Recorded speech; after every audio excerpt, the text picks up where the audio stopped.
दोस्तों, जब बॉडी में किसी प्रकार की डिसीज़ होती है और उसके लक्षण नज़र आते हैं, तो जो पेशेंट रहते हैं वो जनरली डॉक्टर से कंसल्ट करते हैं और डॉक्टर हैं जो एग्ज़ामिन कर रहे हैं, ब्लड टेस्ट, यूरिन टेस्ट है, इस टाइप के पूरे टेस्ट करवा ले रहे हैं और रोग की जो है वो डायग्नोस हो जाता है और जो डिसीज़ डायग्नोस हुई है उसके आधार पर ट्रीटमेंट चलता है और पेशेंट सही हो जाता है। लेकिन जीवन में बहुत सारे ऐसे रोग रहते हैं जो कि शारीरिक नहीं रहते, वो जो ऐसे लक्षण रहते हैं जो कि बॉडी के सिम्पटम्स नज़र आ रहे हैं, लेकिन उनमें अगर अपन किसी प्रकार का टेस्ट करवा रहे हैं, कोई भी जाँच करवा रहे हैं, तो उसमें सब चीज़ नॉर्मल आ रही है, जिसका कारण है कि उस पेशेंट में किसी प्रकार का मानसिक आघात है। मानसिक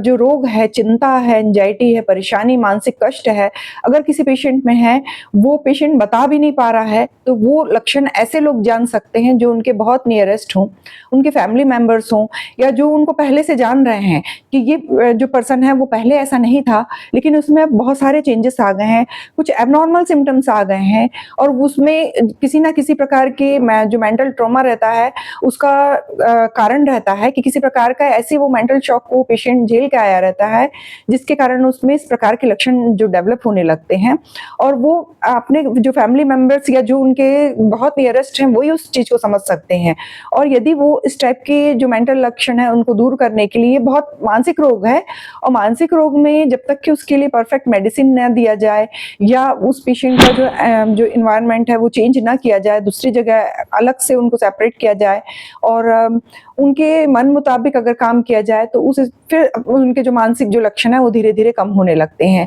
लेकिन ये तो सब हो गया कि एक जो पैटर्न जो अपन फॉलो कर रहे हैं, लेकिन कुछ मेडिसिन्स भी ऐसी रहती हैं होम्योपैथी में कि जो अगर उस पेशेंट के मानसिक लक्षणों के आधार पे जो दी जाती हैं और वो मेडिसिन के जो लक्षण हैं और पेशेंट के लक्षण हैं, अगर वो मैच कर रहे हैं, तो वो मेडिसिन उस पेशेंट के लिए परफेक्ट रहती है। ऐसी कुछ मेडिसिन्स के बारे में आज की वीडियो में मैं आपसे डिस्कशन करूँगी, जिसके जो भी सिम्पटम्स हैं, अगर पेशेंट जो मेंटल जिनको ये लक्षण नज़र आ रहे हैं किसी कारणवश, तो वो अगर मैच कर रहे हैं और वो पेशेंट को दिया जाए, तो उनको तुरंत रिलीफ मिलने लगता है। फिर ये मेडिसिन्स लॉन्ग टाइम तक के दें, तो उनकी पूरी परेशानियाँ भी दूर हो जाती हैं, जितनी भी मानसिक कंडीशन है, वो धीरे-धीरे सेट होने लगती है और वो पेशेंट रिलीफ फील करने लगता है। Hello everyone, welcome to my channel. दोस्तों, यदि आप मेरे चैनल पे नए हैं या अभी तक के सब्सक्राइब नहीं करे हैं, तो इसे ज़रूर सब्सक्राइब कीजिए और बेल आइकॉन में ऑल के ऑप्शन को ज़रूर प्रेस कीजिए ताकि आने वाले जितने मेरे वीडियो हैं, उनके नोटिफ़िकेशन आप तक के पहुँच सकें।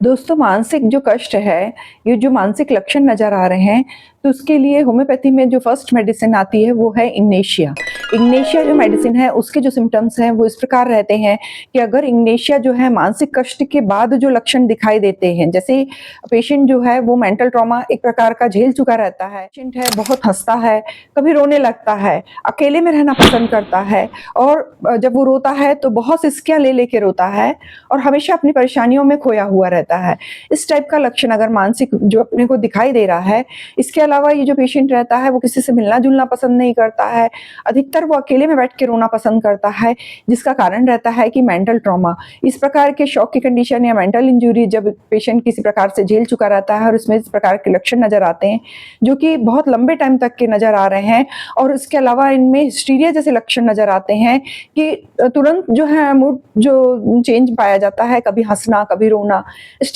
टाइप के अगर वो लक्षण नज़र आ रहे हैं किसी मरीज में, तो उसके लिए इग्नेशिया जो मेडिसिन है वो परफेक्ट काम करती है और अगर अपन पेशेंट की हिस्ट्री पूछ रहे हैं, उनके फैमिली मेंबर्स से पूछ रहे हैं या पेशेंट से पूछ रहे हैं, तो उसमें मेंटल ट्रॉमा की जो हिस्ट्री है वो अपन को ज़रूर मिलेगी। जिस तब से वो पेशेंट या उनके जो फैमिली मेंबर्स हैं ये ज़रूर बताते हैं कि ये मेंटल ट्रॉमा की कंडीशन के बाद से इनमें पेशेंट में ये लक्षण नज़र आने लग गए कि वो बिल्कुल अकेले में रहना पसंद करते हैं और बार-बार अपनी पुरानी चीज़ों को याद करते हैं, अकेले में रोते हैं, सिसकियाँ लेते हैं और फिर कई बार ऐसा होता है कि वो बहुत ज़ोर-ज़ोर से हँस रहे हैं। इस टाइप के लक्षण नज़र आ रहे हैं, तो उसके लिए इग्नेशिया जो मेडिसिन है, वो तुरंत वो पेशेंट को देना चाहिए। 200 पोटेंसी की मेडिसिन जो लेना है और उसको अपन दिन में 3 बार सुबह, दोपहर और शाम दें। धीरे-धीरे जो पेशेंट का जो मेंटल जो कंडीशन रहती है, वो स्थिर होने लगती है और लॉन्ग टाइम तक के अगर अपन ये मेडिसिन का यूज़ कर रहे हैं, तो धीरे-धीरे पेशेंट रिलीफ फील करने लगता है। होम्योपैथी में दोस्तों जो मानसिक कंडीशन के लिए बहुत सारी मेडिसिन आती हैं, लेकिन इसमें से कुछ स्पेसिफिक जो मेडिसिन हैं उसके बारे में आज की वीडियो में मैं आपको बता रही हूँ।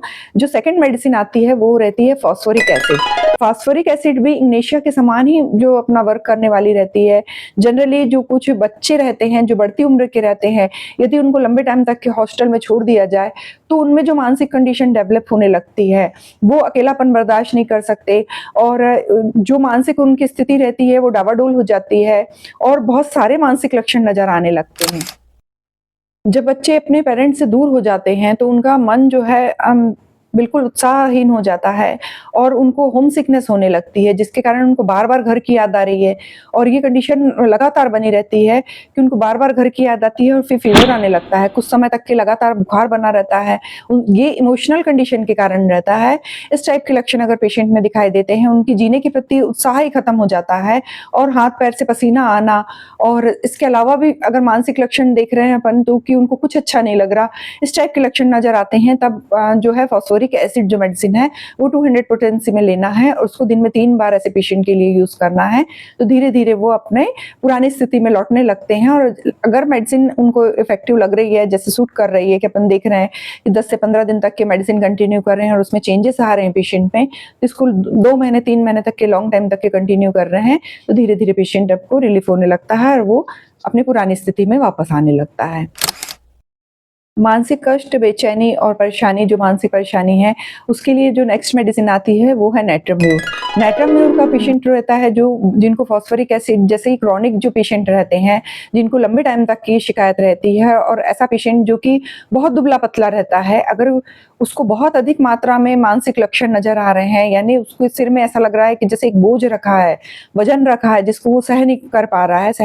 रहा है और पेशेंट चिड़चिड़ा-सा हो गया है और दुबला-पतला पेशेंट है, जिसको हर बात में चिड़चिड़ापन बहुत अधिक मात्रा में बना हुआ है और अगर कोई व्यक्ति उनके प्रति सिंपैथी दिखाता है, अगर प्यार भरी बातें कर रहा है, तो उससे भी उनको चिढ़ आती है। तो इस प्रकार के अगर लक्षण दिखाई दे रहे हैं और मानसिक कष्ट के अलावा इसमें पूरे जो अपन को मेंटल सिम्पटम्स, अदर भी मेंटल सिम्पटम्स नज़र आ रहे हैं और ये जो स्पेसिफिक सिम्पटम नज़र आ रहा है कि पेशेंट के साथ अगर सिंपैथी दिखाई जा रही है, तो पेशेंट उस चीज़ को भी सहन नहीं कर पा रहा है और उनके सिर पे ऐसा लगता है कि एक बोझ रखा है, वज़न रखा हुआ है, इस टाइप लगातार बना हुआ है, तो ऐसे पेशेंट के लिए नेट्रम्यूर बहुत अधिक अच्छी मेडिसिन है। ये मेडिसिन को अगर अपन जो बहुत छोटे बच्चे हैं उनके लिए, जो 15 ईयर से कम के हैं तो उनके लिए 30 पोटेंसी की मेडिसिन, 15 ईयर के ऊपर के हैं तो उनके लिए 200 पोटेंसी की मेडिसिन है, उसको यूज करना चाहिए। 2-2 ड्रॉप लेना है दिन में 3 बार और सुबह, दोपहर और शाम। और मेडिसिन जब भी लें तब आधा घंटा पहले और आधा घंटा बाद कुछ ना लें, बीच में मेडिसिन लें। इस टाइप के अगर लक्षण मिल रहे हैं तो ये मेडिसिन का जरूर यूज करना चाहिए और लॉन्ग टाइम तक यूज करेंगे तो ये आपको relief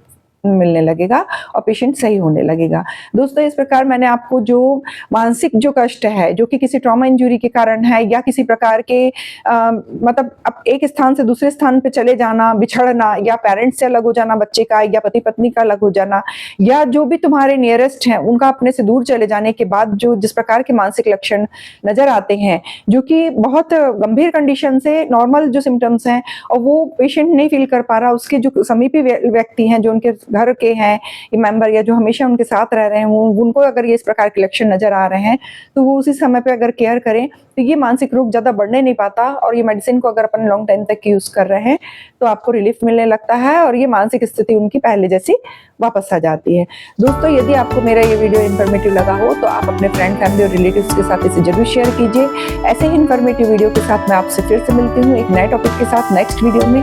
take care and stay safe.